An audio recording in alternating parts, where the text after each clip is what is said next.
Hey everybody, so if I ask you right now, picture a Chevrolet Blazer, you're probably gonna picture something like this. And definitely not something like this. This is the 2019 Chevy Blazer. Now clearly it was not built as an off-roader. It's a unibody crossover that has nothing in common with that old K5 Blazer that off-roaders have come to love. But does that mean that this thing is totally useless off-road? Well, that's what we're here to find out. So first we're gonna rate this crossover on the TFLoffroad index, and then we're gonna go hit the dirt and see how this thing handles when the pavement ends. So let's get to it. There are two different engine options you can get with the Blazer, a small 4-cylinder, and then here in the RS, this engine comes standard. This is a 3.6 liter V6, which is pretty much spread all over the General Motors lineup. Before we start driving, let's go over the TFLoffroad index score for this 2019 Blazer to get a sense for just how off-road worthy it is. The Blazer offers all-wheel drive, so there's its first 20 points. Now there is no transfer case here, but there are drive modes including an off-road mode, so there is 5 more points. Now there are no all-terrain tires here, less than 9 inches of ground clearance. It's actually a little less than 8 inches on this Blazer. No diff locks to be found, no armor to be found either. Approach, departure, and breakover, well, I couldn't actually find them published, but trust me, I know they're all under 25 degrees based on the ground clearance and just looking at how low the overhangs are. The Blazer does have around view cameras, so there's 5 more points, and my subjective score on this vehicle, I went with a 0.5, right in the middle. I do like the Blazer for what it is, but as an off-roader, it's not the best. That brings our overall score to 30.5. And with a score like that, we know the Blazer's not ready for the trails, but it should be able to handle some dirt roads quite well, so let's go check it out. So now we're on our way to hit a couple of dirt roads, and first of all, we should talk about what this Blazer is rather than what it isn't. So this thing is really a family-friendly, sporty crossover. And the very first thing I noticed when I got in is how quiet this interior is. It really is nicely muted in here. The interior here on our RS model also gets nice red stitching. It gets these really nice looking red vent rings. And you know what? The sporty nature of this crossover is certainly carried on throughout its design. There are different drive modes here in the Blazer. So you start off just in what they call regular 2-wheel drive mode. Turn this little knob and you go over into all-wheel drive mode, which just means that all 4 of the wheels are gonna get some of the power all the time. Turn the knob again and we wind up in sport mode. Now of course sport mode generally makes the throttle tip in a little more aggressive and will hold gears, you know, higher up into the revs to really give you the power you want. And let me also say that once you're past the first all-wheel drive mode, the rest of the drive modes, they all use all-wheel drive, including sport.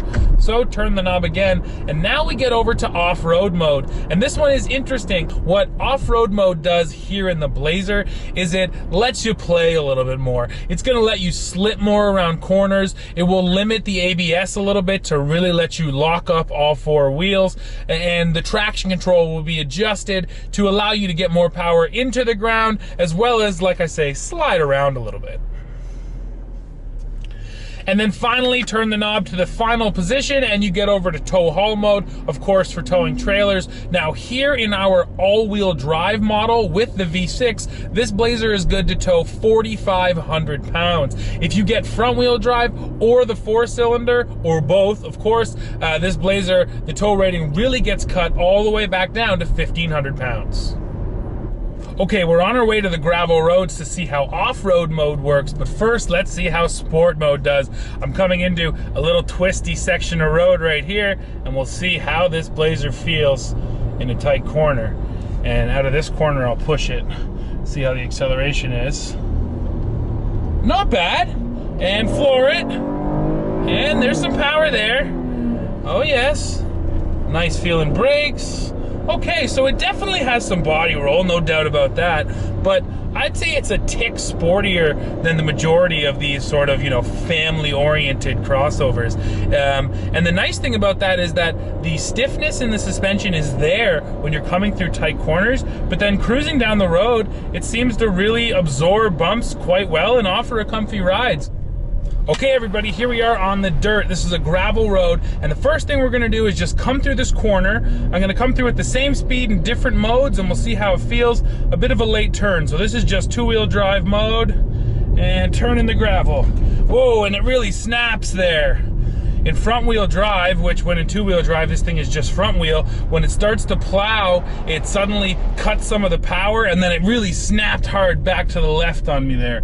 Now, granted, this isn't sort of a typical maneuver. This is maybe an emergency maneuver on a gravel road, but that was how it looked in two-wheel. So now let's go back through, and I'll put it in all-wheel drive mode, and we'll see what that looks like. Okay, switching over to all-wheel drive mode. Now we're in all-wheel drive mode. And first of all, when you just take off, there's no torque steer. And when you're in two-wheel drive mode, there actually is a bit of torque steer, so that's nice. So I get her up to about 50. That's where I was at for that last corner. Now coming into the corner, and then late turn. Yeah, you see, it's so much better dealt with. The traction control didn't even have to kick on, so it didn't suddenly cut my power. It didn't cause those front wheels to bite and pull me over.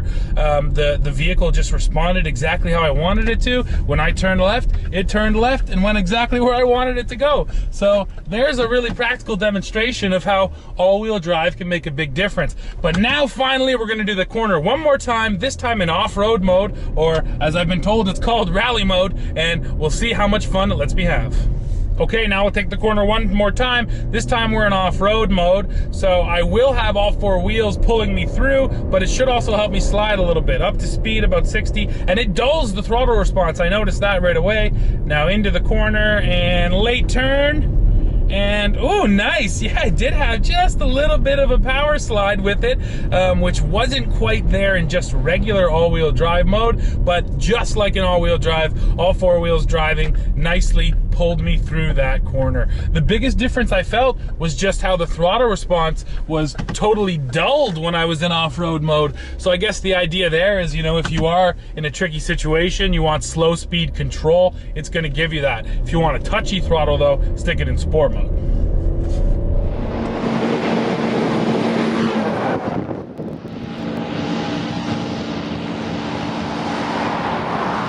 So the all-wheel drive system worked quite well, and unlike some systems which are reactive and will sort of not give you a choice to put it into full-time all-wheel drive mode, here in the Blazer you can do that. So you know what, you're already giving power to all four wheels before you get into a sticky situation. And on something like a gravel road, putting it into all-wheel drive is just going to give you more confidence through the corners and of course in emergency maneuvers. All right, we're coming into one of my favorite little sections here of dirt road. It's pretty twisty and windy, so I'll just sort of talk my way through it here in the Blazer. Now, I have it in off-road mode, so who knows, maybe we'll end up sliding around a bit, although I'm not going full rally driver on it for sure. So one of the things I haven't mentioned yet is the fact that here on our RS model, we get a standard set of 20-inch wheels and then an optional set of 21s, and of course our car does have the 21s, so those aren't really helping the ride. Smaller wheels would definitely make this thing a little softer. Like I mentioned, it's on the stiffer side, but it's really not too bad. And I'm hitting some big potholes right now and feeling them a bit, but not much. Oh, there's a little slide around the dirt road.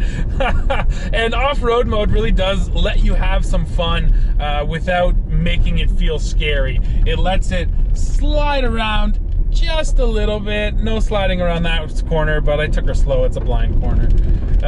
Yeah, it lets you slide around just a little bit. So don't let the name fool you, off-road mode. Don't go bury this thing in mud or really try to take any hard off-roading on. But if you do have dirt roads and you want to have a bit of fun, that's where off-road mode here really kind of makes the Blazer come alive a bit. Now that's just about it for this review, guys. Now there's two more things. First of all, pricing. And I will throw the Canadian pricing up right now. And here is the US pricing. And finally, I have one more point, and I just want to say this directly to Chevrolet. Here we have the Blazer RS, and the badge, the RS badge, doesn't really mean anything. It basically just makes the thing look a little bit better on the inside and out. Chevy, what we need is a Blazer SS. I'm talking about V8 powered Blazer with over 500 horsepower. This thing is already an exceptional package to start with. This 3.6 is kind of boring, and if you really did tune the suspension and shove a lot of power in here, this would be one hot crossover. After spending a couple days with this SUV, I've realized the biggest issue with the new Blazer. It's not one. I wish Chevy had have used a different badge for this crossover, because if you don't look at it like a traditional Blazer, this thing is a family-friendly crossover with really sharp looks and driving dynamics to match. But trust me, it's no Blazer. So let me know what you guys think of this new Blazer in the comments below. And as always, while you're down there, hit the like button, hit the subscribe button, and then come right back here to TFL for the latest news, views, and real-world reviews.